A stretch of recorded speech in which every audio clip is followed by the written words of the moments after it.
મિત્રો, ધોરણ 10માં પાસ થયા બદલ અભિનંદન. અને દરેકે 11 કોમર્સમાં પ્રવેશ મેળવેલો છે તે બદલ તમને બધાને હાર્દિક શુભેચ્છાઓ. હવે સૌ પ્રથમ વખત 10મા ધોરણ બાદ 11માંથી તમારે પ્રવાહ બદલવાનો હોય છે. એમાં તમે કોમર્સનો જે પ્રવાહ પસંદ કરેલ છે તેમ માટે ખૂબ જ હાર્દિક શુભેચ્છાઓ. હવે અત્યાર સુધી તમે જે 10 સુધી જે અભ્યાસ કરેલો છે એમાં સૌ પ્રથમ વખત તમારે કોમર્સ જે વિષય આવેલો છે એમાં મુખ્ય નામાના મૂળ તત્વો, કે જેને અંગ્રેજીમાં એકાઉન્ટન્સી કહેવાય છે. પછી તમારે આંકડાશાસ્ત્ર 7 વિષય છે. આમાં તમારે એકાઉન્ટ એટલે નામાના મૂળ તત્વો, આંકડાશાસ્ત્ર મીન્સ સ્ટેટિસ્ટિક, વાણિજ્ય વ્યવસ્થા, અર્થશાસ્ત્ર, એસપી વાણિજ્ય પત્ર વ્યવહાર અને સેક્રેટરીયલ પ્રેક્ટિસ ગુજરાતી અને અંગ્રેજી. એમાં નામાના મૂળ તત્વો સિવાયના જેટલા વિષય છે ને મોટા ભાગે તમારે અમુકથી તમે પરિચિત છો. જેમ કે આંકડાશાસ્ત્ર, એમાં તમારે બધું ગણિતને લગતું જશે. અર્થશાસ્ત્ર તમારે 10મામાં આવતું હતું એસએસની અંદર વિભાગમાં. એમાં આપણે જે વાત કરવાની છે, તમારે કોમર્સમાં મુખ્ય અને મહત્ત્વનો વિષય છે નામાના મૂળ તત્વો, કે જેને એકાઉન્ટન્સી કહેવામાં આવે છે. પ્રથમ જ વાર આ વિષયનો અત્યાર સુધી તમે અભ્યાસ કરી રહ્યા છો. હવે 11મા ધોરણમાં આપણે નામાના મૂળ તત્વો એના કુલ 2 ભાગ છે. એમાં સૌ પ્રથમ આપણે પ્રથમ ભાગ છે એની શરૂઆત કરી છે. તો એ પહેલાં તમને નામું એ શું છે, કેમ કે પ્રથમ વાર જ તમારે વિષય આવેલ છે અને આનાથી આપણે બધા પરિચિત છીએ જ.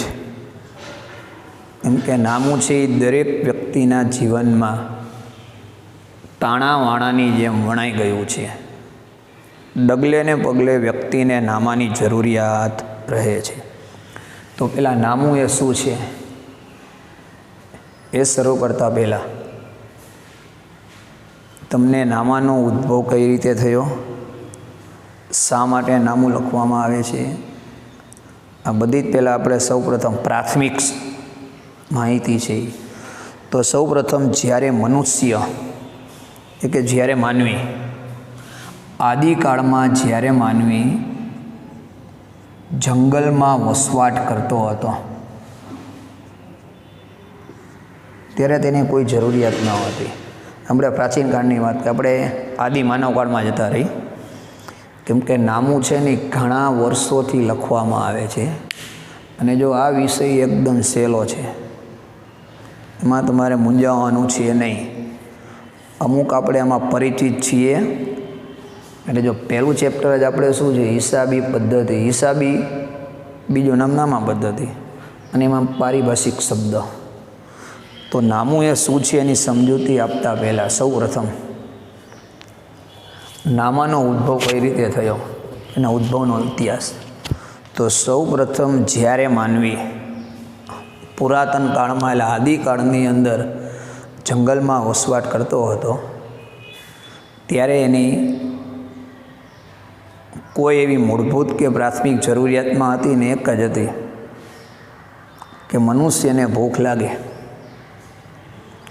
ત્યારે જંગલી જાનવરો, ફળ ફળાદી ફૂલ આ મેળવીને એનો શિકાર કરતો હતો. એ સિવાય મનુષ્યની કોઈ બીજી જરૂરિયાત ન હતી. મનુષ્ય છે ને એ ગુફામાં રહેતો ત્યારે. કેમ કે જ્યારે સૌ પ્રથમ માનવીએ આદિકાળમાં પૃથ્વી ઉપર જ્યારે શરૂઆત કરતી ત્યારે મનુષ્ય છે ને કેવું ભટકતો જીવન જીવતો. ભૂખ લાગે ત્યારે પશુઓનો ફળ ફળાદી ફૂલ એ ખાઈને પોતાનું પેટ ભરી લેતો અને પાણીની જરૂરિયાત છે એ સંતોષી લેતો. એ સમયે મનુષ્ય છે ને જંગલી જાનવરોથી બચવા માટે ગુફામાં રહેતો હતો. એક જ પ્રવૃત્તિ હતી એની, ભૂખ લાગે એટલે ગુફાથી બહાર નીકળે, બહાર નીકળીને ભૂખ સંતોષીને ફરી પાછો ગુફામાં જતો રહે. આ સિવાય કોઈ જ પ્રવૃત્તિ ન હતી. પરંતુ ધીમે ધીમે મનુષ્ય જે છે ને, ત્યારે મનુષ્ય છે ને છૂટાછવાયા અંતરે વસવાટ કરતા. અત્યારે આપણે છે બધા સમૂહમાં વસવાટ કરતા, જેમ કે સોસાયટી વિસ્તાર હોય, ગ્રામ્ય વિસ્તાર, શહેરી વિસ્તાર, આવું ત્યારે કંઈ જતું નહીં. એક માનવી આમ છેડે બીજો આમ ક્યાં રહેતો હોય. પણ ધીમે ધીમે મનુષ્ય છે એનામાં અમુક જાગૃતતા આવવા લાગી. એને એમ થયું કે આ ભૂખ મેળવવા માટે એને આમથી તેમ ભટકવું પડતું, ભૂખ સંતોષવા. અમુક વાર એને શિકાર મળે પણ ન પણ મળે તો માત્ર પાણી પીને એને ભૂખ્યા પેટે સૂઈ રહેવું પડતું. એટલે મનુષ્ય એની રીતે થોડુંક વિચારવા લાગ્યો કે આપણી એ મુખ્ય જરૂરિયાત છે ભૂખની, એ તો સંતોષી, પણ એના માટે એને ઘણું બધું ભટકવું પડતું હતું. પરિણામે મનુષ્ય છે એ ધીમે ધીમે સમૂહમાં રહેવા લાગ્યો. અને જે મનુષ્ય છૂટાછવાયા અંતરે રહેતા હતા એ જંગલી જાનવરોના ભયથી ધીમે ધીમે શું સમૂહમાં રહેવાની શરૂઆત કરી. ને સ્વાભાવિક છે કે મનુષ્ય છે ને સમૂહમાં હોય એટલે એકબીજાના જે વિચારો હોય ને એના આદાન પ્રદાન થાય. પરિણામે અમુક વસ્તુનો એને ખ્યાલ ન આવતો હોય તો બીજી વ્યક્તિ છે એના આધારે એ વસ્તુ છે એના વિશે જરૂરી માહિતી મેળવી લીધો. આ મુજબ મનુષ્ય છે ને એને સમૂહમાં રહેવાની શરૂઆત કરી. અને એણે સમૂહમાં સૌ પ્રથમ નદી કિનારે વસવાટ કર્યો. કેમ કે આપણી જે પ્રાથમિક જરૂરિયાત છે ને એમાં મુખ્ય પાણીની જરૂરિયાત. અને મનુષ્ય છે ને નદી કિનારે વસવાટ કર્યો કે જ્યાં એને પાણીની જરૂરિયાત છે ને સરળતાથી મળી રહેતી. હવે મનુષ્ય સમૂહમાં વસવાટ કર્યા લાગ્યો એટલે એકબીજાના વિચારો છે ને આદાન પ્રદાન થવા લાગ્યા. પરિણામે એ લોકો વિચારવા લાગ્યા કે જો બધા મનુષ્ય એક જ પ્રવૃત્તિ કરે તો આપણી બાકીની જે જરૂરિયાત છે એનું શું? કેમ કે કોઈ પણ મનુષ્ય છે ને એની આ તમારે 10મા ધોરણમાં આવી ગયું હતું, પ્રાથમિક અને મૂળભૂત જરૂરિયાતો છે ને મુખ્ય 3 પ્રકારની છે: ખોરાક, કપડાં અને મકાન.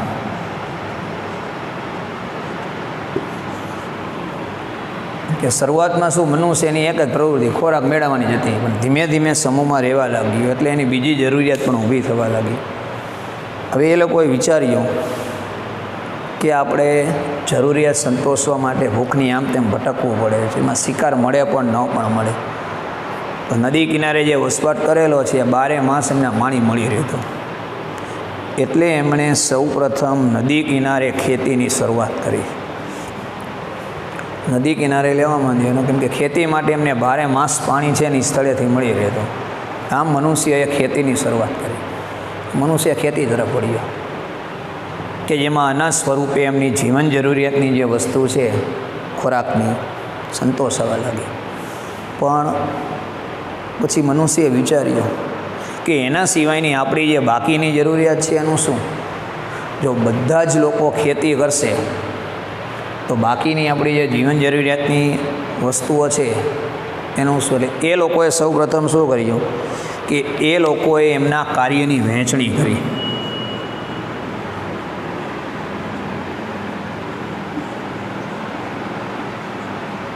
કે અમુક લોકો છે એને ખેતીનું કામ સોંપ્યું, તો જીવન જરૂરિયાતમાં દૂધની જે વસ્તુ છે એના માટે એક કામ બીજાને સોંપ્યું.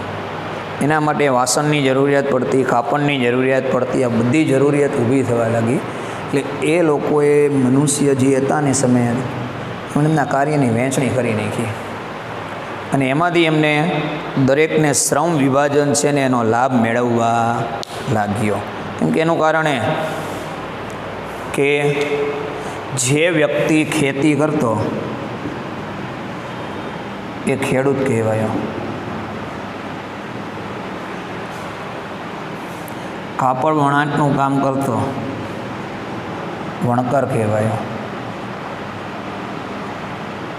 આપણી જીવન જરૂરિયાતના જે વાસણો ને એની છે એની જરૂરિયાત રહેતી, એ વાસણો ઘડવાનું જે કામ કરતો એ કુંભાર કહેવાયો.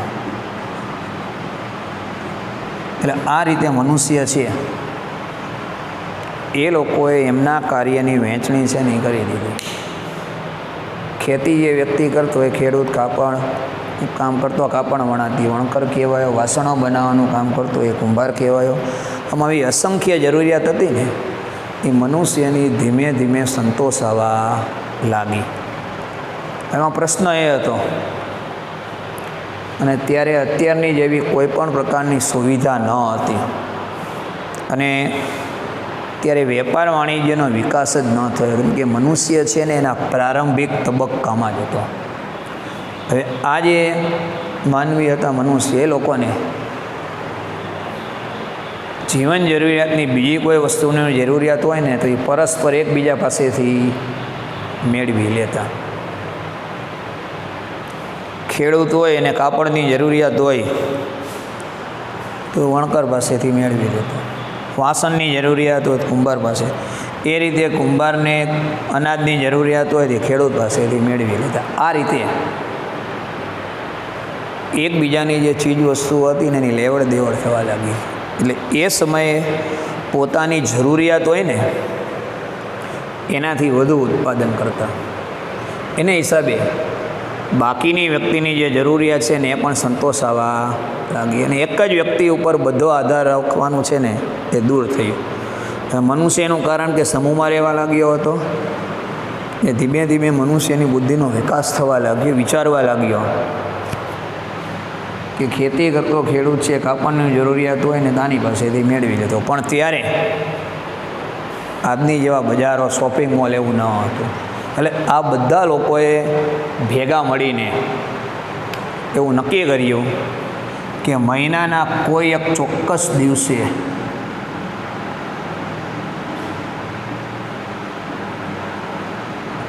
એક સ્થળે એમણે ભેગા થવાનું નક્કી કર્યું. કે મહિનાનો છે ને એવો દિવસ એક નક્કી કર્યો કે એ દિવસે જેટલા લોકો હતા કે જે અલગ અલગ જરૂરિયાતોનું ઉત્પાદન કરતા હતા, એમણે ભેગા થવાનું નક્કી કર્યું. આ લોકો શું પોતાની જરૂરિયાત હોય ને એના કરતાં વધારાની જરૂરિયાત જે હોય ને લઈને આવતા, અને એકબીજાએ વસ્તુની લેવડ દેવડ કરતા. માની લો ખેડૂતને કાપડની જરૂરિયાત હોય અને વણકરને અનાજની જરૂરિયાત હોય ને તો એમની વચ્ચે લેવડ દેવડ વસ્તુઓની થતી. આ રીતે સૌ પ્રથમ ચીજ વસ્તુઓની લેવડ દેવડ થવાથી સાટા પદ્ધતિ, કે એનું બીજું નામ છે બદલા પદ્ધતિ, અસ્તિત્વમાં આવી.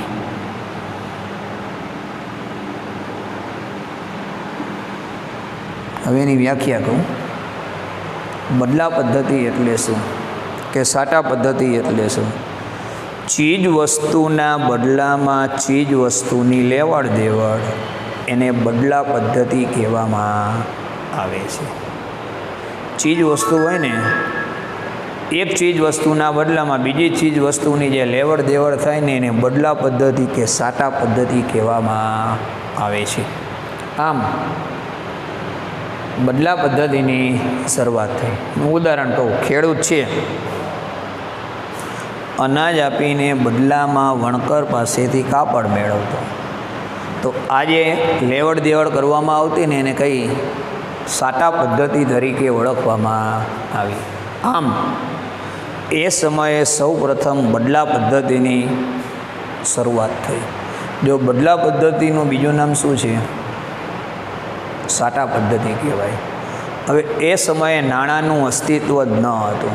અત્યારે આપણે જોઈએ છીએ કોઈ પણ વસ્તુની જરૂરિયાત હોય આપણે, એટલે નાણાં દ્વારા આપણે ગમે તે વસ્તુ મેળવી શકીએ છીએ. એટલે વસ્તુ જે એ નાણું ખરીદે છે, નાણું વસ્તુ ખરીદે છે. ત્યારે એવું છે, આપણી પાસે રૂપિયો હોય, દુનિયાના કોઈ પણ ખૂણામાંથી વસ્તુ ખરીદવી હોય રૂપિયા દ્વારા આપણે ખરીદ, પણ ત્યારે નાણાંનું અસ્તિત્વ જ ન હતું. જે રૂપિયો, ડોલર ચલણ હતું ને એનું અસ્તિત્વ જ ન હતું. પરિણામે ચીજ વસ્તુના બદલામાં ચીજ વસ્તુની જે લેવડ દેવડ કરવામાં આવતી એને બદલા પદ્ધતિ કે સાટા પદ્ધતિ તરીકે ઓળખવામાં. આમ બદલા પદ્ધતિનો યુગ છે ને શરૂ થયો અને એમણે જે ચોક્કસ દિવસ નક્કી કરેલો હતો ને એ દિવસે બધા એક જગ્યાએ ભેગા થતા. જીવન જરૂરિયાતની જે વસ્તુઓ હોય એકબીજા લેવડ દેવડ કરતા. એટલે આ રીતે તે લોકો પોતાની જરૂરિયાત સંતોષવા લાગ્યા. પરંતુ જો બદલા પદ્ધતિ છે ને ક્યારે શક્ય બનતી કે બદલા પદ્ધતિમાં છે ને બે પક્ષકાર હોય, બંને પક્ષકારોને એકબીજાની જરૂરિયાત વસ્તુની જરૂરિયાત હોય ને તો જ એમની વચ્ચે વ્યવહાર થઈ શકતો. દાખલા તરીકે ખેડૂત છે, કાપડની જરૂરિયાત હોય અને વણકરને અનાજની જરૂરિયાત હોય તો જ એમની વચ્ચે વ્યવહાર ઉદ્ભવતો. માની લો ખેડૂતને જેને કાપડની જરૂર હોય પણ કાપડ જે વેપારી છે વણકર એને અનાજની જરૂરિયાત ન હોય તો એની પાસે અનાજ પડેલું હોય તો એમની વચ્ચે વ્યવહાર થઈ શકતો નહીં. ટૂંકમાં જો બદલા પદ્ધતિમાં વ્યવહાર ક્યારે ઉદ્ભવી શકે? બંને પક્ષકારો જે છે જે વસ્તુ હોય ને એકબીજાને એની જરૂરિયાત હોય ને તો જ બદલા પદ્ધતિ અમલમાં આવતી. માની લો ખેડૂત છે અને કુંભાર વાસણ. માની લો કુંભારને જેને અનાજની જરૂરિયાત હોય પણ ખેડૂતને વાસણ પડેલા હોય કેમ કે વાસણ, તો એમની વચ્ચે વ્યવહાર થઈ શકતો નહીં. આવી અમુક બદલા પદ્ધતિમાં જેને મુશ્કેલીઓ ઊભી થવા લાગી. બદલા પદ્ધતિ અસ્તિત્વ જો હજી એકવાર કહી દઉં, બદલા પદ્ધતિ એટલે શું? ચીજ વસ્તુના બદલામાં ચીજ વસ્તુની લેવડ દેવડ એને બદલા પદ્ધતિ કહેવામાં આવે છે. હવે સમજી ગયા તમે? બદલા પદ્ધતિ હવે ક્યારે ઉદ્ભવી શકે? બે પક્ષકાર હોય ને બંનેને એકબીજાની વસ્તુની જરૂરિયાત હોય તો જ આ વ્યવહાર ઉદ્ભવી શકે, બાકી શક્ય બને. પણ એમાં મેં કીધું એમ એક પક્ષકાર છે એને જરૂર હોય ને બીજા ન હોય તો એમની વચ્ચે વ્યવહાર થઈ શકતો નહીં. એટલે બદલા પદ્ધતિમાં આવી અમુક મુશ્કેલીઓ હતી. એ સિવાય બીજો એક મહત્ત્વનો મુદ્દો તમને કહું ત્યારે અત્યારે આપણે જે જોઈએ છીએ એવા કોઈ તોલ માપના સાધનો ન હતા. અત્યારે આપણે જોઈએ છીએ ત્રાજવા ખાટલા, આધુનિક સિસ્ટમ જોઈએ, આધુનિક ઇલેક્ટ્રિક કાંટો, વજન કાંટો, આ બધું અત્યારે અસ્તિત્વમાં. ઇલેક્ટ્રિક વજન કાંટો એટલે આપણે જે વસ્તુની જેટલી જરૂરિયાત હોય ને એનું માપ કહીને એટલે એ વસ્તુ સરળતાથી મળી રહે. ત્યારે એવું હતું, સાટા પદ્ધતિ અસ્તિત્વમાં આવી ગઈ અને ત્યારે તોલ માપનું સાધન નહોતું, નાણાંનું માધ્યમ ન હતું, નાણાંનું અસ્તિત્વ ન હતું.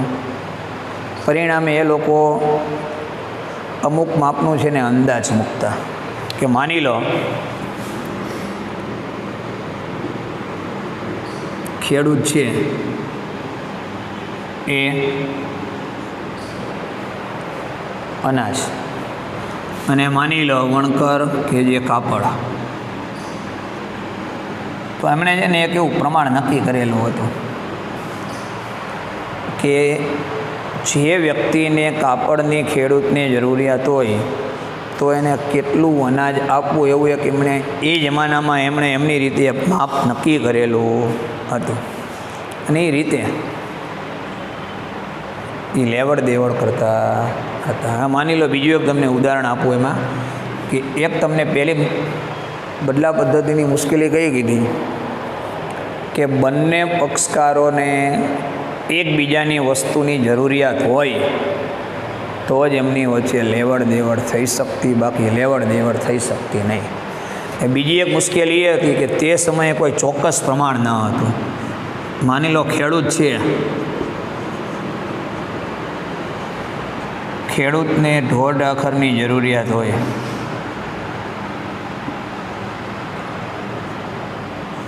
તો ઢોર ઢાંખરનો જે વેપારી હોય ને એમની વચ્ચે મેં પ્રમાણ ત્યારે એવું નક્કી કરેલું હતું કે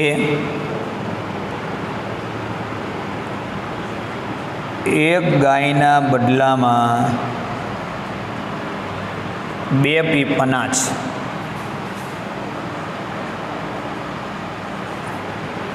આવું પ્રમાણ છે ને એમણે નક્કી કરેલું હતું. ખેડૂતને ઢોર ઢાંખરની જરૂરિયાત હોય એટલી તરત જ ઢોર ઢાંખરનો જે એની પાસે જતો. ત્યારે મેં તમને જો કીધું, ફરી વાર કહું, નાણાંનું માધ્યમ જ નહોતું, નાણું અસ્તિત્વમાં જ ન હતું, તોલમાપના સાધનો ન હતા. એમાં હું પ્રમાણ આપણે અંદાજી લીધું, પ્રમાણ હું નક્કી કરેલું.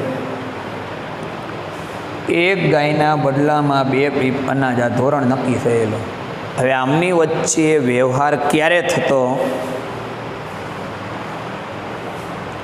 ઢોર ઢાંખરના વેપારીને અનાજની જરૂરિયાત હોય અને ખેડૂતને ઢોર ઢાંખરની જરૂરિયાત હોય ત્યારે જ બદલા પદ્ધતિ અસ્તિત્વમાં આવતી. એનું આ પ્રમાણ ઢોર ઢાંખરનો જે વેપારી છે કે ઢોર ઢાંખર પાડનાર છે એ એક ગાય આપે એના બદલામાં ખેડૂત એને 2 પીપ અનાજ આપતો હતો. કે આમાં મુખ્ય મુશ્કેલી એ હતી તો આમની વચ્ચે વ્યવહાર થઈ શકતો. પણ માની લો ઢોર ઢાંખરનો વેપારી છે એને 1 પીપ અનાજની જ જરૂરિયાત હોય,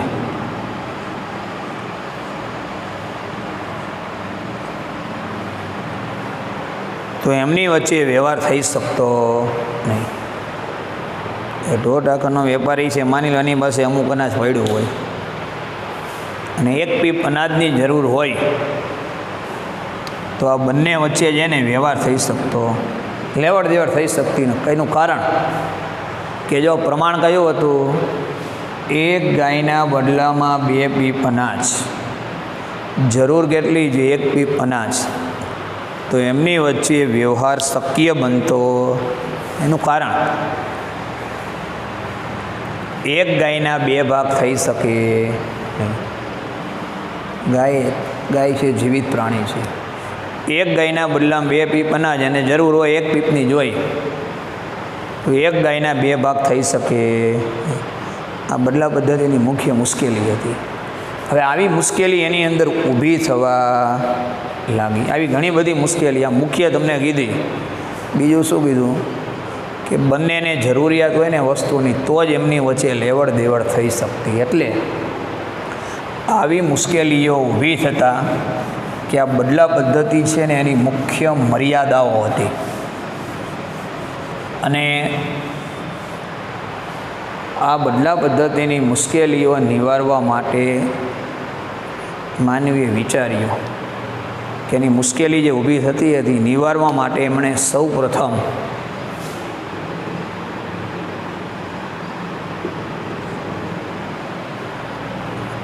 નાણાંનો ઉપયોગ કર્યો. અને આ રીતે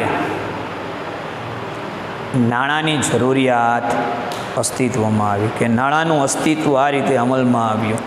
કે મુશ્કેલી હતી, હવે એને જરૂર હોય વ્યવહાર તો કરવો. એટલે મનુષ્યએ પછી શું કર્યું, એ સમયે પ્રાચીન કાળમાં બદલા પદ્ધતિની જે મુશ્કેલી હતી ને નિવારવા માટે એમણે નાણાંના વિવિધ પ્રકારના માધ્યમનો ઉપયોગ કર્યો. જેમ કે તે સમયે નાણાંના માધ્યમ તરીકે છીપલા,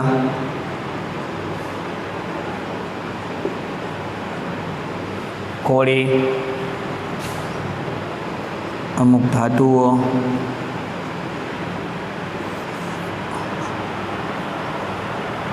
આનો નાણાંના માધ્યમ તરીકે એ લોકોએ ઉપયોગ કર્યો. એ લોકોએ શું, એની જે મુશ્કેલી હતી ને નિવારવાનો ઉપયોગ કર્યો. કેમ કે છીપલા કોળી છે ને અસંખ્ય પ્રમાણમાં મળી રહેતા. એટલે એ લોકોએ છે ને એમનું ધોરણ નક્કી કરી નાખ્યું.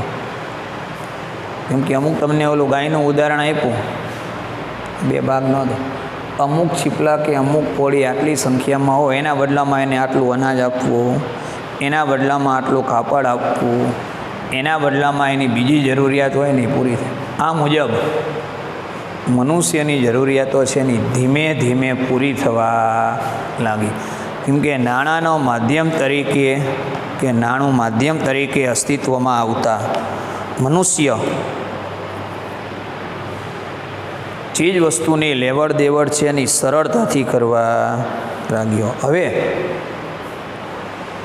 આ નાણાંના માધ્યમથી મનુષ્ય છે ને વસ્તુ, કોઈ પણ વસ્તુ હોય ને ખરીદી શકતો અને વસ્તુનું વેચાણ કરવામાં આવતું. એટલે આમ મનુષ્ય પોતાની જરૂરિયાતો પૂરી કરવા માટે આ નાણાંના વિવિધ પ્રકારના માધ્યમો છે ને એનો ઉપયોગ કરતો રહ્યો. અને ત્યારબાદ ધીમે ધીમે માનવીનો વિકાસ થવા લાગ્યો. પરિણામે માનવીની વસ્તી છે ને વધવા લાગી. વસ્તીમાં વધારો થયો એટલે જરૂરિયાતો પણ વધવા લાગી. પરિણામે વિશ્વના જુદા જુદા દેશોમાં મોટા પ્રમાણમાં ઉત્પાદન થવા લાગ્યું. કે વિશ્વના અલગ અલગ દેશો હતા, એમાં એના માટેના આધુનિક ધીમે ધીમે એના કારખાનાને બધું અસ્તિત્વમાં આવવા લાગ્યું. કેમ કે જો તમને અગાઉ કીધું, મનુષ્ય સમૂહમાં રહેતો હોય ને એટલે એકબીજાના વિચારોની આપ-લે થાય. તેને મનમાં કોઈ પ્રશ્ન હોય ને તરત જ બીજી વ્યક્તિને પૂછી શકે. આ રીતે નાણાંના માધ્યમ દ્વારા અર્થતંત્રને વેગ મળવા લાગ્યો. હવે માનવીની જરૂરિયાત વધવા લાગી હતી. એટલે વિશ્વના દેશોની અંદર અનાજને લગતી બાબત છે, કાપડને લગતી, એના માટે ખાસ કરીને બ્રિટનના દેશોમાં ઔદ્યોગિક ક્રાંતિની શરૂઆત થઈ. અને ઔદ્યોગિક ક્રાંતિની શરૂઆત થતાં નાણાંના માધ્યમ તરીકે પ્રાચીન સમયમાં હતા. ત્યારબાદ નાણાંના માધ્યમ તરીકે કાગળ, પેપર ચલણ, પ્લાસ્ટિક ચલણ, આ બધાનો નાણાંના માધ્યમ તરીકે ઉપયોગ થવા લાગ્યો. અને દરેક દેશમાં જે એને નાણાંનું એક સ્વરૂપ છે એની નક્કી કરવામાં આવ્યું. જેમ કે આપણા દેશમાં મુખ્ય ચલણ કયું છે? રૂપિયો છે. આમ નાણાંના વિવિધ ચલણો અસ્તિત્વમાં આવ્યા. પુષ્કળ પ્રમાણમાં જેને ઉત્પાદન થવા લાગ્યું. હવે ઉત્પાદન માટે મુખ્ય પ્રશ્ન કયો હતો? બજારનો. એ વસ્તુનું ઉત્પાદન થતું હોય ને એના માટે બજાર મેળવવાનો મોટો પ્રશ્ન હતો. અત્યારે જ આપણે જોઈએ છીએ કે આધુનિક સમયમાં બજારો અસ્તિત્વમાં છે, ઓનલાઈન બધું છે, પણ ત્યારે કોઈ પણ સુવિધા ન હતી. પરિણામે નાણાંના માધ્યમ તરીકે આ મુજબ કાગળ, પ્લાસ્ટિક ચલણ વગેરેનો નાણાંના માધ્યમ તરીકે મનુષ્ય ઉપયોગ કરવા લાગ્યો. હવે કારખાનામાં જેને મોટા પ્રમાણમાં ઉત્પાદન થવા લાગ્યું. પરિણામે કઈ પેઢીને, કઈ વ્યક્તિને કેટલી જરૂરિયાત હોય ને એ મુજબ ઉત્પાદકો એમને વસ્તુ આપતા હતા. પરંતુ અત્યારે આપણે જે કહીએ છીએ, માની લો વેપારી વચ્ચે વ્યવહારો થવા લાગ્યા.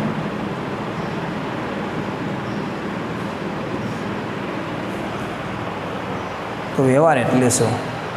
તો વ્યવહાર એટલે બે કે તેથી વધુ વ્યક્તિઓ વચ્ચે વસ્તુ કે સેવાની જે લેવડ દેવડ થતી હોય ને એને વ્યવહાર કહેવામાં આવે છે. આ શબ્દથી આપણે પરિચિત છીએ. ભલે તમે કોમર્સમાં પહેલી વાર અભ્યાસ કરતા હોવાનો કે વ્યવહાર બે કે વધુ વ્યક્તિઓ વચ્ચે વસ્તુ કે સેવાની જે લેવડ દેવડ થતી ને એ વ્યવહાર કહેવાય. હવે આ વ્યવહારોની અંદર કેમ કે આપણને અમુક વ્યવહાર હોય ને 2-5 વ્યવહાર યાદ રહી જાય. માની લો એ નામનો એક વેપારી છે.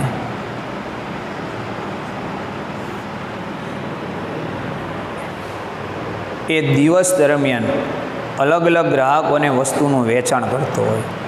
માની લો બી નામનો ગ્રાહક, સી નામનો ગ્રાહક,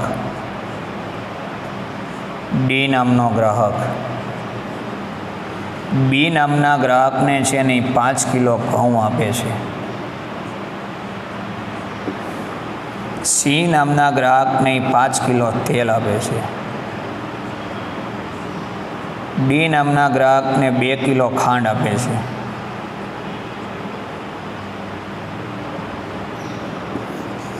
તો 2-5 વ્યવહાર હોય ને એ સરળતાથી આપણને યાદ રહે. પણ પુષ્કળ પ્રમાણમાં ઉત્પાદન થતા વ્યક્તિઓ માટે વ્યવહારો યાદ રાખવાનું શક્ય બન્યું. શું હોય કે તમે આપણે 4-5 વ્યક્તિને વ્યવહાર કરેલા હોય દિવસ દરમિયાન, તો આપણને યાદ હોય કે કઈ વ્યક્તિને કેટલા રૂપિયાના માલનું વેચાણ કરેલું છે, કોની પાસેથી કેટલો માલ ખરીદ્યો છે, એ આપણને ખ્યાલ હોય. પણ માની લો દિવસ દરમિયાન ઔદ્યોગિક ક્રાંતિની શરૂઆત થતાં પુષ્કળ પ્રમાણમાં વ્યવહારો થવા લાગ્યા. માની લો કોઈ જથ્થાબંધ વેપારી હોય કે એને દિવસ દરમિયાન 50 વ્યવહાર થતા હોય, તો બધા વ્યવહાર યાદ રાખવાનું શક્ય બને નહીં. 2-5 વ્યવહાર થાય તો યાદ હોય, પણ માની લો દિવસ દરમિયાન વેપારીને 50 વ્યવહાર થતા હોય, તો બધા વ્યવહાર યાદ રાખવાનું એના માટે શક્ય હતું. અને ત્યારે આજની જેમ નામાની જરૂરિયાત, નામું છે ને આજના જેવું નામું છે ને ત્યારે અસ્તિત્વમાં ન હતું. પરિણામે સૌપ્રથમ આ વ્યવહારો યાદ રાખવા માટે હિસાબો લખવાની જરૂરિયાત ઊભી થઈ. એ વ્યવહાર જે થાય છે એને યાદ રાખવા માટે હિસાબો લખવાની જરૂરિયાત અસ્તિત્વમાં આવે. કેમ કે દિવસ દરમિયાન 50 વ્યવહાર થતા હોય, કઈ વ્યક્તિને કેટલો માલ વેચેલો હોય, ખરીદેલો યાદ ન હોય. અત્યારે પણ તમે જોવો જ છો કે કોઈ પણ વેપારી હોય દિવસ દરમિયાન જે ચીજ વસ્તુનું વેચાણ કરતો હોય ને, એની એક કાચી ડાયરીમાં નોંધ કરે, નોટમાં નોંધ કરી દે કઈ વ્યક્તિને કેટલા રૂપિયાનો કયો માલ. કોઈ પણ તમે જુઓ શાકભાજીના વેપારીથી માંડીને કંપની સ્વરૂપ હોય, બધામાં હિસાબો લખવાની જરૂરિયાત ઊભી થઈ.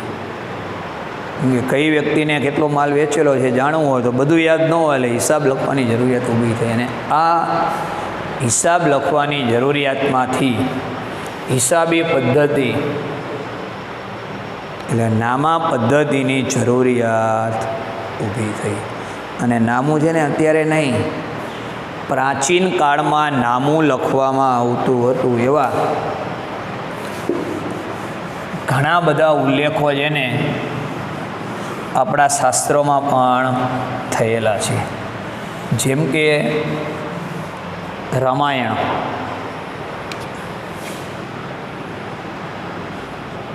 કે રામાયણમાં રામ ભગવાન જ્યારે વનમાં હોય છે અને ભરત એમને જ્યારે મળવા જાય છે, ત્યારે રામ ભગવાને ભરતને રાજ્યની આવક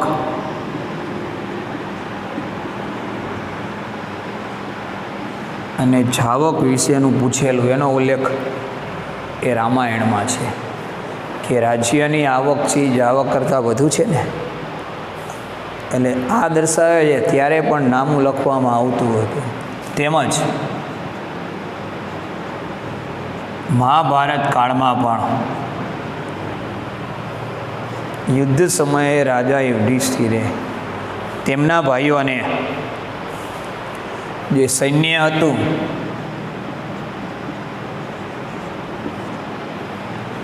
એની આવક જાવક ઉપર ધ્યાન રાખવા માટેનો પૂછેલો હતો. ચંદ્રગુપ્ત મૌર્યના સમયમાં મહાન અર્થશાસ્ત્રી કૌટિલ્ય થઈ ગયા. કૌટિલ્યએ જે અર્થશાસ્ત્ર લખેલું છે, આપણા દેશમાં કૌટિલ્યને જેને અર્થશાસ્ત્રના પિતા ગણવામાં આવે છે, કે કૌટિલ્યએ જે અર્થશાસ્ત્ર લખેલું છે એમાં એમણે રાજ્યની આવક, ખર્ચ, વેરો, સંપત્તિ, આ બધી બાબતોનો એમણે ઉલ્લેખ કરેલો છે. એટલે આના ઉપરથી એમ જાણી શકાય કે નામું છે ને પ્રાચીન કાળથી લખવામાં આવતું. નામું એટલે હિસાબો, પ્રાચીન કાળથી હિસાબો લખવામાં આવતો હતો. એવા અનેક ઉલ્લેખો આપણા પ્રાચીન ગ્રંથોમાં જોવા મળે છે. આમ અત્યારે જે આધુનિક નામા પદ્ધતિ અસ્તિત્વમાં છે એનો ઉદ્ભવ છે ને આ રીતે થયો હતો.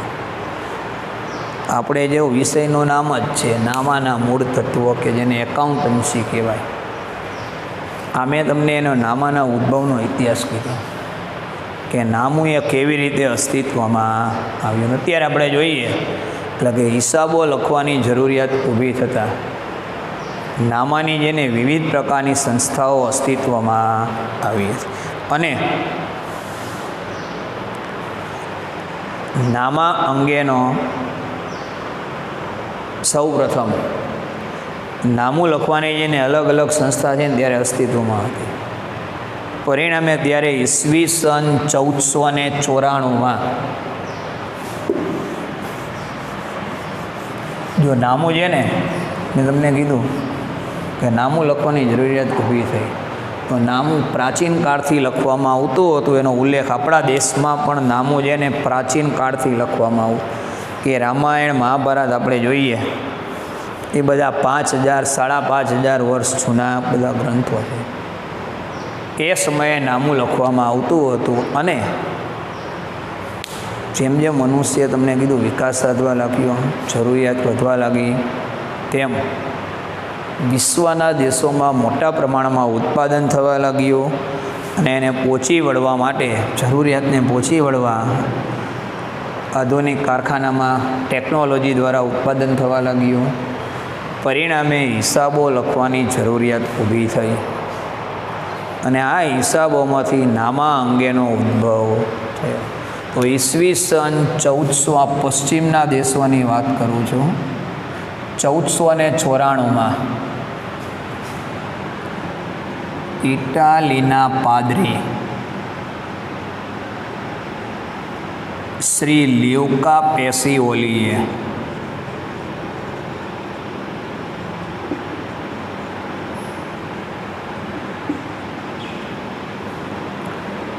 દ્વિનોંધી નામા પદ્ધતિ અંગે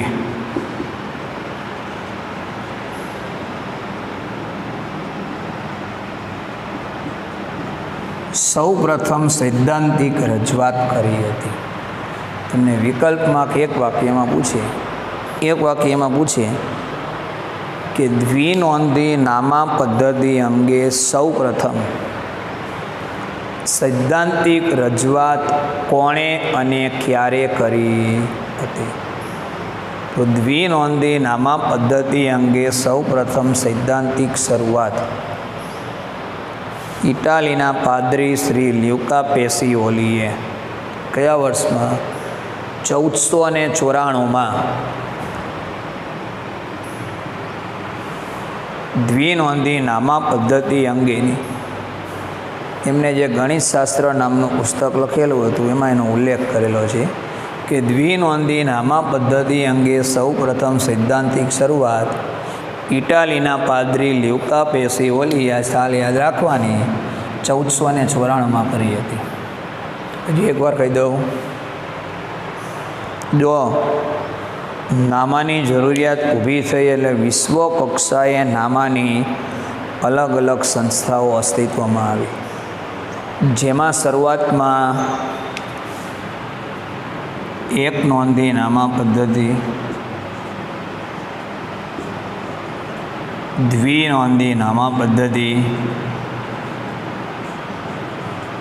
સંચાલકીય હિસાબી પદ્ધતિ,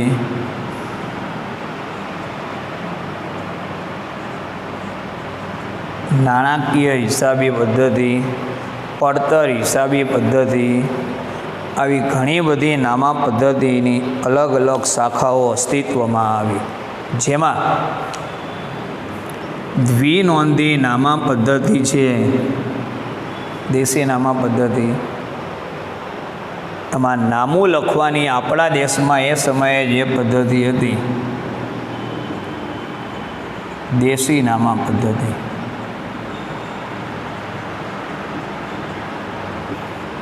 આપણને પૂછીએ કે આપણા દેશમાં એટલે ભારતમાં નામું લખવાની પ્રાચીન પદ્ધતિ કઈ છે?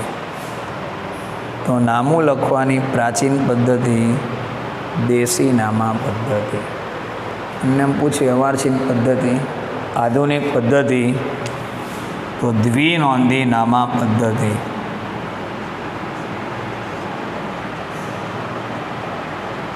અને આ બધી પદ્ધતિ છે ને એનો તમારે અભ્યાસ કરવાનો છે. જેમ તમે આગળ ભણતા જશો એમ બધી પદ્ધતિ આવશે.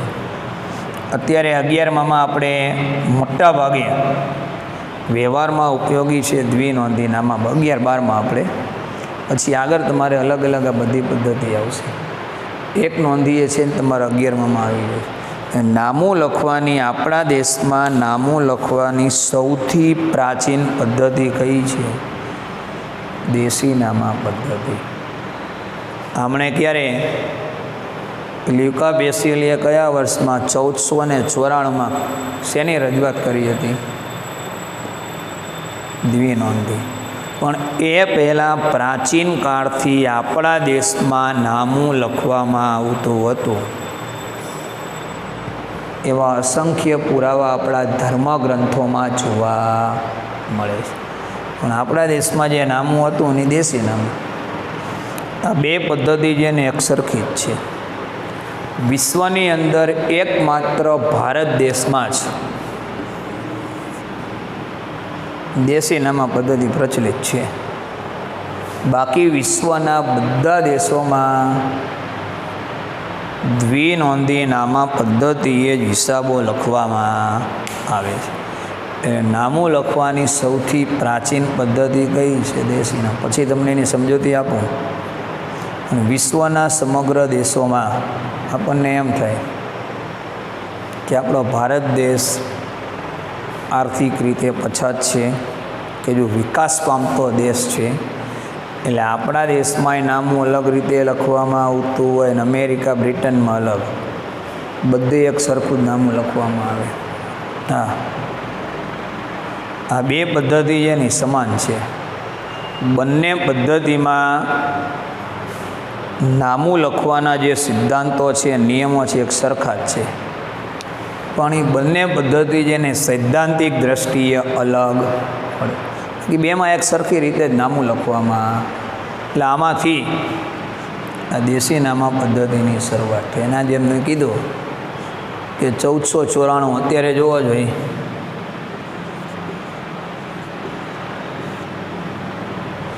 (2020) 1494માં પશ્ચિમના દેશોમાં ઇટાલીના પાદરી લ્યુકા પેસિઓલીએ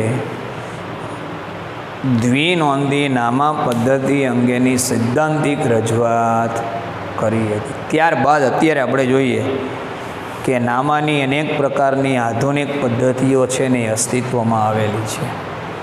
કે અલગ અલગ પદ્ધતિ કીધી, આ બધાનો તમારે અભ્યાસ કરવાનો આવશે.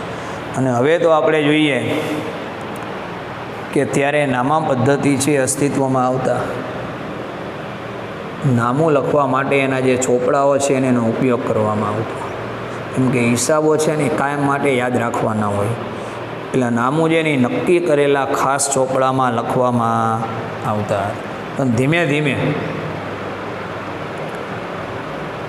20મી સદીની શરૂઆત થઈ કે જેમાં વિશ્વના બધા જ દેશો અત્યારે આપણે જોઈએ એકબીજાની ખૂબ જ નજીક આવી ગયા છે.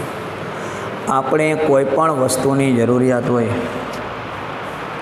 તો ગણતરીની સેકન્ડોમાં આજનો માનવી છે એને એટલો બધો વિકાસ કર્યો છે. તમને ખ્યાલ જ છે અત્યારે કે સવારની ચા ભારતમાં, બપોરનું ખાણું અમેરિકામાં અને સાંજનું ખાણું છે ને બ્રિટનમાં લઈ શકે. આટલી હદે મનુષ્યએ વિકાસ કર્યો છે. એટલે આ અલગ અલગ ચોપડા લખવાની જરૂરિયાત ઊભી થઈ.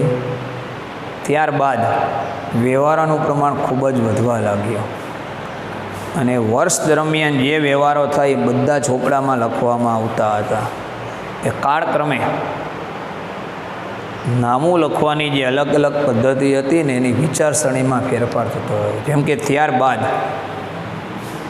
કોમ્પ્યુટરનો યુગ શરૂ થતા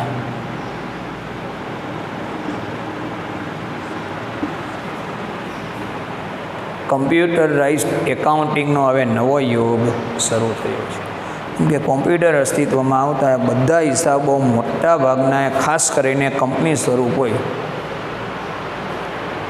કે અમુક જથ્થાબંધ વેપારીઓ હોય, એ પણ હિસાબો છે ને કોમ્પ્યુટરની અંદર જ રાખતા થઈ ગયા છે. કોમ્પ્યુટરાઇઝ્ડ એકાઉન્ટિંગનો નવો યુગ શરૂ થયો છે અને એની અંદર જ તમામ હિસાબો છે ને એની અંદર જ લખવામાં આવતા હોય છે.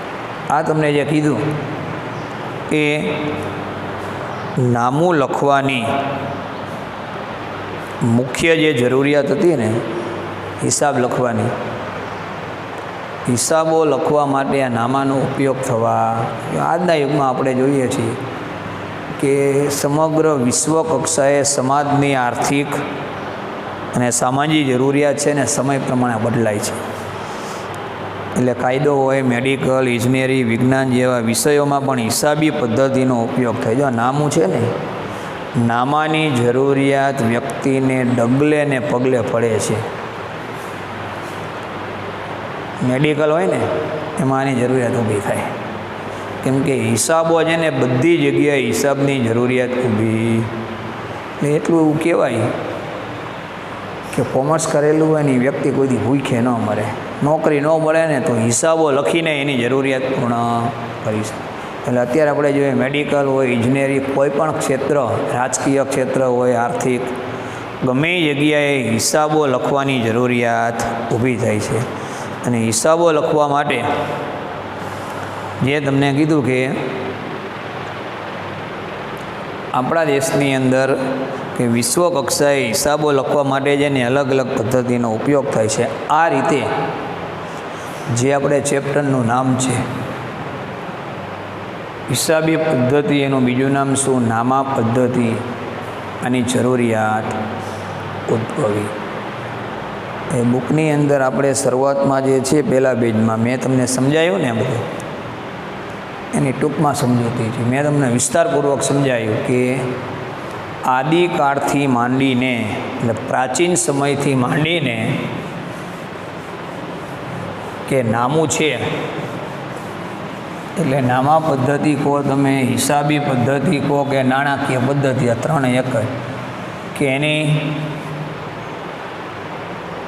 જરૂરિયાત કે નામું કઈ રીતે અસ્તિત્વમાં આવ્યું આ તમને મુખ્ય કીધું. નામું એટલે મેં તમને કીધું અત્યારે જો સામાન્ય અર્થમાં હિસાબો છે ને એ નામામાં જ લખવામાં આવતા હોય.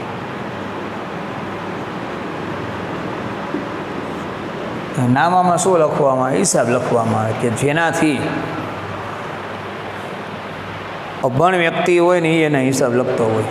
આપણે તો ભણેલા છો તમે, અભણ હોય ને એ એને હિસાબ લખતો હોય. તો એની તમને પ્રાથમિક સમજૂતી આપું. હિસાબોની અંદર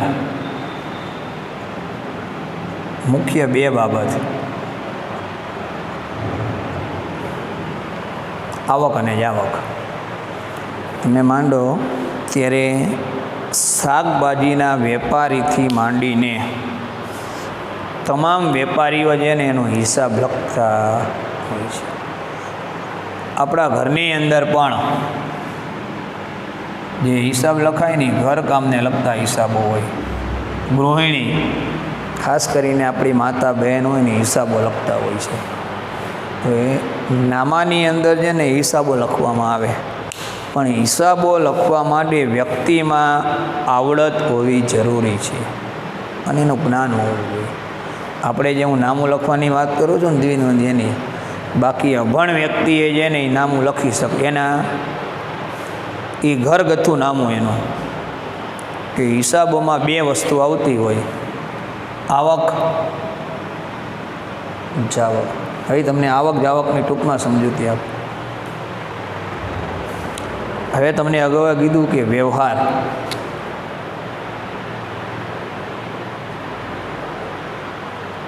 તો વ્યવહાર છે ને એની અંદર મુખ્ય બે પક્ષકારો હોય.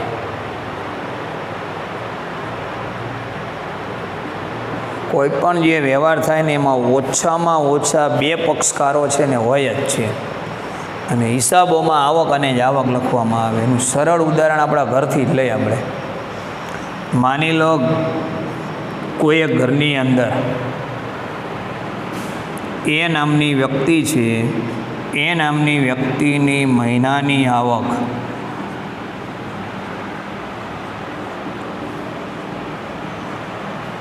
રૂપિયા 10,000. જેમ કે આપણી જે જરૂરિયાત છે ને, તમને અગાઉ કીધી કે માનવીની મુખ્ય મૂળભૂત અને પ્રાથમિક જરૂરિયાત છે ને 3 છે: ખોરાક, કપડાં અને મકાન. અને દરેક વ્યક્તિ જેને પોતાની જરૂરિયાત સંતોષવા માટે કોઈને કોઈ પ્રવૃત્તિ કરતી જ હોય છે. આ પ્રવૃત્તિ દ્વારા એ નાણાં મેળવે છે. કે આપણી જે જરૂરિયાત છે ને એમનામ સંતોષાય નથી જતી. હું તમે આમનામ બે રહી તો જરૂરિયાત નથી સંતોષેલી. આપણી જે જીવન જરૂરિયાતની ચીજ વસ્તુઓ છે ને એને સંતોષવા માટે વ્યક્તિએ શ્રમ કરવો પડે છે, કામ કરવું પડે છે. એ કામના બદલામાં એને રૂપિયા આવે છે, એને રૂપિયા આવે ને એમાંથી આપણી જરૂરિયાત સંતોષી શકે. એટલે વ્યક્તિ પોતાની જરૂરિયાત સંતોષવા માટે છે ને આર્થિક પ્રવૃત્તિ કરે છે.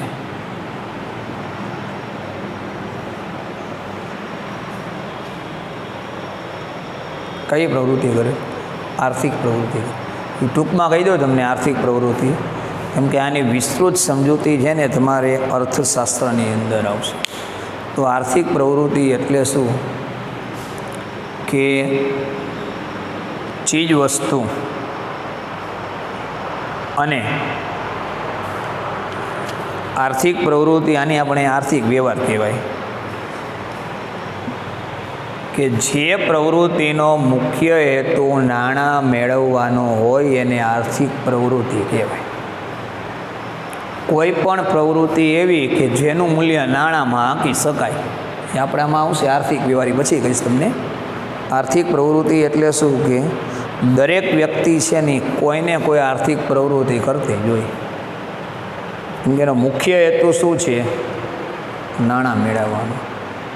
એટલે કે નાણાકીય વળતરની અપેક્ષાએ જે પ્રવૃત્તિ કરવામાં આવે ને એને આર્થિક પ્રવૃત્તિ કહેવામાં આવે છે. દાખલા તરીકે હું તમને અત્યારે વર્ગખંડમાં ભણાવું છું, તો આની પાછળનો મુખ્ય હેતુ શું છે મારો? નાણાકીય વળતર. ડૉક્ટર,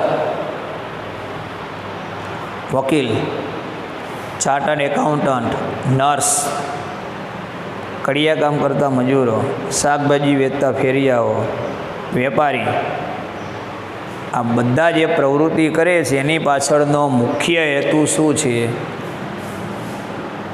નાણાકીય વળતર. નાણાકીય વળતર એટલે કે નાણું મેળવવાનો. અને નાણાંની જરૂરિયાત આપણને શા માટે પડે છે? આપણી જે જરૂરિયાત છે એ જરૂરિયાત સંતોષવા માટે વ્યક્તિને નાણાંની જરૂર પડે છે. જો આપણે કોઈ પણ પ્રકારની પ્રવૃત્તિ ન કરીએ, રૂપિયા આવે નહીં ને આપણી જરૂરિયાત સંતોષી શકાય નહીં. પરિણામે દરેક વ્યક્તિ જેને કોઈને કોઈ આર્થિક પ્રવૃત્તિમાં રોકાયેલી હોય છે. અને આર્થિક પ્રવૃત્તિનો મુખ્ય હેતુ શું હોય છે? નાણાકીય વળતર. જેની ફરીવાર વ્યાખ્યા કહી દઉં. તમને કોઈ પૂછે કે આર્થિક પ્રવૃત્તિ એટલે શું? હા, તમારે અર્થશાસ્ત્રમાં જે તે શિક્ષક હશે ને તમને વિસ્તૃત કહેશે. આપણે અહીંયા છે ને આર્થિક વ્યવહાર આવશે, પણ તમને કહી દો આર્થિક પ્રવૃત્તિ આવી ને એટલે નાણાકીય વળતરની અપેક્ષાએ જે પ્રવૃત્તિ કરવામાં આવે એને આર્થિક પ્રવૃત્તિ કહેવામાં આવે છે. કે કોઈ પણ વ્યક્તિ હોય ને નાણાકીય વળતરની અપેક્ષાએ જે પ્રવૃત્તિ કરતો હોય ને એને નાણાકીય પ્રવૃત્તિ કહેવાય, આર્થિક પ્રવૃત્તિ કે નાણાકીય પ્રવૃત્તિ કહેવાય. અને તમે જુઓ કે દરેક વ્યક્તિ છે એની આર્થિક પ્રવૃત્તિમાં રોકાયેલી જ હોય. એનું મુખ્ય કારણ કે એના દ્વારા જ આપણી જરૂરિયાત છે ને એ સંતોષાય છે. આ તમને જો ઉદાહરણ આપું, એ ઘરકામથી ઉદાહરણ આપું કે આપણે જે કહી છે નામું લખવામાં આવે, દરેક વ્યક્તિ છે ને હિસાબો લખતા જ હોય છે. હું મારા હિસાબ લખતો હોય, સામાન્ય મજૂર હોય ને એ એને હિસાબ લખતો. એ ઉદાહરણ આપું તમને. પહેલાં આપણે ઘર કામની વાત કરી. દાખલા તરીકે એ નામની વ્યક્તિ છે, એની મહિનાની આવક 10,000 રૂપિયા છે અને અને મહિનાનો ખર્ચ માની લો 8,000 રૂપિયા છે, તો આમાંથી એની પ્રવૃત્તિ ખર્ચ છે ને જરૂરિયાત સરળતાથી સંતોષાઈ જાય છે. જો આવક એ આવક અને જાવક તમને કહીશ. આવક એટલે શું કે કોઈ પણ આર્થિક પ્રવૃત્તિ દ્વારા જે રકમ મેળવેલ હોય ને એ આપણી આવક કહેવાય. માની લો હું તમને ભણાવું છું, એના બદલા મને રૂપિયા મળે છે, મારી શું કહેવાય? આવક કહેવાય. કોઈ વેપારી હોય, ગ્રાહકોને ચીજ વસ્તુનું વેચાણ કરે, એના બદલામાં એને રૂપિયા મળે ને એની આવક કહેવાય. આવક. પછી આમાં આપણે પારિભાષિક શબ્દોમાં એની વિસ્તૃત સમજૂતી આવશે કે વેપારી જે વસ્તુનું વેચાણ કરે ને એના બદલામાં રૂપિયા મળે, એના માટે આવક કહેવાય. અને એટલું યાદ રાખવાનું, ખર્ચ એટલે જ આવક. આપણી જરૂરિયાત સંતોષવા માટે આપણે જે રૂપિયા ખર્ચીએ છીએ ને એ જાવક કહેવાય. શું કહેવાય? આપણી જરૂરિયાત છે સંતોષવા માટે આપણે રૂપિયાનો જે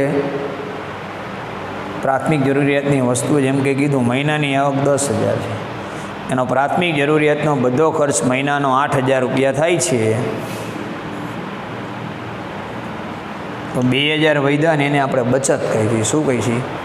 કે વ્યક્તિની આવક 10,000 હતી, એમાં એને 8,000નો ખર્ચો થાય, 2,000 રૂપિયા એના બચ્યા, તો 2,000 એની બચત કહેવાય. આ રીતના હિસાબ લખવા. આ એકદમ સિમ્પલ અને સાદા હિસાબો. મહિના દરમિયાન કેટલી આવક થઈ ને કેટલી જ આવક થઈ, એના ઉપરથી ખ્યાલ આવે કે આવક 10,000 છે ને ખર્ચ 8,000, તો 2,000 બચત છે. પણ માની લો ને દરેક વ્યક્તિ છે ને આવકમાંથી બચત કરતી હોય અમુક, એનું કારણ કે કોઈ પણ વ્યક્તિને કે આપણું જે મનુષ્ય જીવન છે, ભવિષ્ય છે ને અનિશ્ચિત છે. ક્યારે શું થાય કંઈ નક્કી કહેવાય નહીં. માની લો કોઈ ઘરની અંદર કોઈ વ્યક્તિને જે આકસ્મિક બીમારી થઈ જાય અને એની પાછળ ખર્ચ પ્રમાણમાં ઝાઝો થાય, તો બચત કરેલી હોય ને એમાંથી આપણે ખર્ચને પહોંચી વળી. ન હોય તો સગાવાલા કે મિત્રો પાસેથી આપણે ઉછીના રૂપિયા લેવા પડે. એટલે આ તફાવત જે આવ્યો ને આ બચત કે ફાયદો આપણો. એટલો વેપારી એને ફાયદો કે ઘરકામના હિસાબો લખાતા હોય એમાં આપણે આ 2,000 છે ને આને બચત કરી, અને વેપારી હિસાબ લખતો હોય ને એના માટે એ ફાયદો કે એનો નફો કહેવાય. કે માની લો મહિનાની આવક 10,000 છે અને વ્યક્તિનો ખર્ચ કે કોઈ મહિના દરમિયાનનો ખર્ચ 15,000 થઈ જાય, તો 10,000માંથી 15,000 ચૂકવી શકે નહીં. આપણે કઈ 5,000ની ખોટ ગઈ, વેપારી એમ કે મારે 5,000નું નુકસાન થયું, અને આપણે એમ કહી કે આ મહિને મારે બચત થઈ નહીં, તો વધારાના રૂપિયા છે કોઈ સગા સંબંધી કે મિત્રો પાસેથી આપણે મેળવવા પડે. આવક જાવક એટલે હિસાબોની અંદર જેને 2 જ વસ્તુ આવે, આવક અને જાવક. અને આવક અને જાવક છે ને એના ઉપરથી જ હિસાબો લખવામાં આવતા હોય છે. અને આ હિસાબોમાંથી કેટલો નફો થયો, ને જો નફો નુકસાન છે ને વેપારી વિચારતા હોય, કેટલો નફો થયો અને કેટલું નુકસાન થયું, આ બધી બાબત આવક અને જાવકની બાબત છે ને નામાની અંદર લખવામાં, અને ચોપડા હોય એની અંદર લખવામાં. મેં તમને હમણાં કીધું અભણ વ્યક્તિ પણ એના હિસાબો લખી શકે. હવે બીજું ઉદાહરણ આપો. શાકભાજીનો વેપારી છે, છૂટક વેપારી કે શાકભાજી વેચતો, જેને આપણે ફેરીઓ કહી. સવારે જ્યારે એ લારી લઈને નીકળે અને ત્યારે એને એના ગલ્લામાં જઈને અમુક રકમ રાખેલી, આપણે ઉદાહરણ તરીકે લઈ બી નામનો શાક વેચતો વેપારી છે, ફેરિયો જે કંઈ સવારે જ્યારે લારી લઈને જાય ત્યારે એને માની લો ગલ્લામાં 100 રૂપિયા રાખેલા હોય, એ માર્કેટિંગ યાર્ડમાં કે જથ્થાબંધ વેપારી પાસે જઈને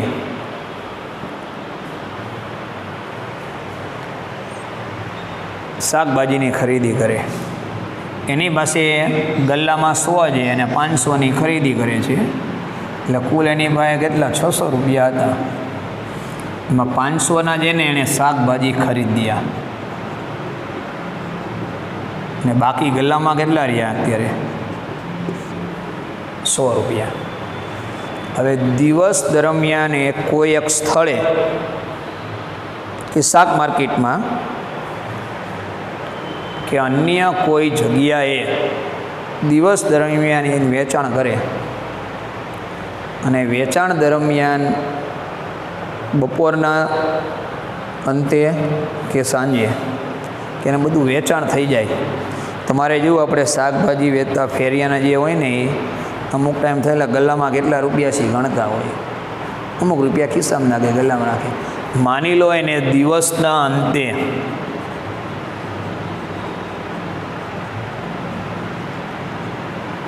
તમામ શાકભાજીનું વેચાણ કરતા ના ગલ્લામાં સાંજે ઘરે આવ્યો ને ત્યારે ગણતરી કરતા 1000 રૂપિયા છે. એટલે હિસાબ લખતો જ હોય તો 1000 રૂપિયાની આવક થઈ. શું થઈ? સામે એની જ આવક કેટલી હતી? 600 રૂપિયા. એ દિવસ દરમિયાન એણે જે ખરીદી કરી એમાં કુલ 600 રૂપિયા હતા, એમાંથી 500 રૂપિયા જે છે એનું શાકભાજી કંઈ 100 રૂપિયા ગલ્લામાં રાખ્યા, એટલે 500ની જ આવક થઈ. દિવસના અંતે માની લો એની પાસે ગલ્લામાં કુલ 1000 રૂપિયા હોય તો એને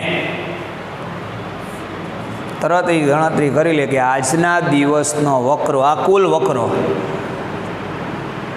કરી નાખ્યો. કેટલા પડ્યા હતા ગલ્લામાં? 100 રૂપિયા એના પોતાના હતા, બીજા 1000 રૂપિયા એવા. એની આવક કેટલી થઈ? 1100 થઈ. આ આવક. અમે જ આવક કેટલી હતી? 500 રૂપિયા.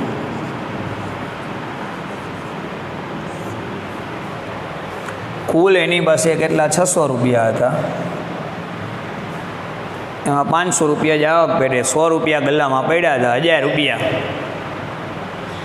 500ની જ આવક સમય દિવસના અંતે એને કેટલા? એના ગલ્લામાં કુલ 1000 રૂપિયા, અથવા માની લો આ સહિત ગણી તો 1100 રૂપિયા હોય. એમ ગણ્યા 100 પડ્યા હતી ને 1000 તો તરત હજી એમ દિવસના અંતે કે અહીંયા વધ્યા કેટલા? 600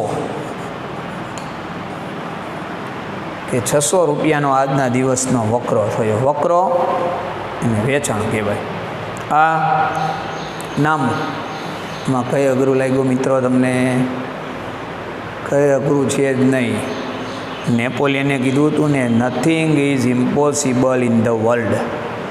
આ તો કોરોનાની મહામારીના કારણે આપણે છેલ્લે માર્ચ મહિનામાં જ ભણેલા હતા, એટલે 4 મહિના જેવું થઈ ગયું.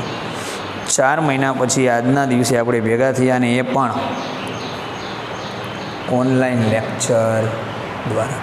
આ હિસાબથી અમારે કંઈ અઘરું છે નહીં. હજી એક સરળ ઉદાહરણ આપણે લઈ લઈએ. અભણ વ્યક્તિ હોય ને એ કહી દે કે કેટલી આવક થઈ, કેટલી જ આવક. માની લો કોઈ મજૂર હોય, એ મહેતા માર્કેટમાં મજૂરીનું કાર્ય કરતો હોય, એના એક દિવસની મજૂરીના 100 રૂપિયા નક્કી થયેલા હોય અને 30 દિવસ મજૂરી કરેલી, તરત જ કહી દે કે મારી મહિનાની આવક 3000 રૂપિયા છે. આ હિસાબો કે એની અંદર મુખ્ય આવક અને જાવક, એટલે હિસાબો છે ને અભણ વ્યક્તિ હોય ને એ પણ હિસાબો લખતા હોય છે. હિસાબોમાં 2 જ વસ્તુ આવે, આવક અને, પણ આપણે એની વિસ્તૃત સમજૂતી અને નિયમ મુજબ હિસાબો કઈ રીતના લખવા એ આપણે. તો આ મેં તમને નામું છે ને કઈ રીતના અસ્તિત્વમાં આવ્યું, એના ઉદ્ભવનો ઇતિહાસ આ તમને ટૂંકમાં એની સમજૂતી